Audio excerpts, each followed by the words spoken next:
எடப்பாடி ஐயாவை பற்றி நீங்கள் என்ன நினைக்கிய அப்படின்னு கேட்டால் ஒவ்வொருத்தரும் ஒரு மாதிரி சொல்லுவாங்க. கனிமொழி அக்கா என்ன சொல்கிறாங்கன்னா, வாஷிங் மிஷினில் போட்டு நல்லா கடகடன்னு கடைஞ்ச ஒரு துணி தான் எடப்பாடி ஐயா, பிஜேபி தான் வாஷிங் மிஷினு, நீங்கள் இனிமேல் புரிஞ்சுக்கோங்க.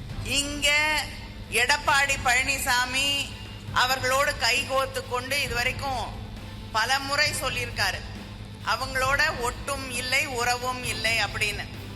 ஆனா தேர்தலுக்கு பிறகு இத சொல்லுவாரு, மறுபடியும் தேர்தல் வந்த உடனே அவங்களோட மேடையில கை கோத்து கொண்டு நிற்பார். பயம்.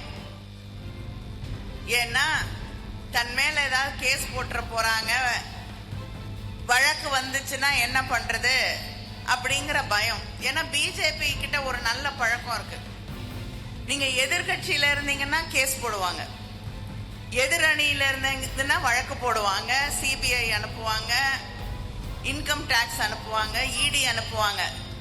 அவங்களோட போய் கூட்டணியில வச்சுக்கிட்டீங்கன்னா, இல்லைன்னா அவங்க கட்சியில போய் சேர்ந்தீங்கன்னா,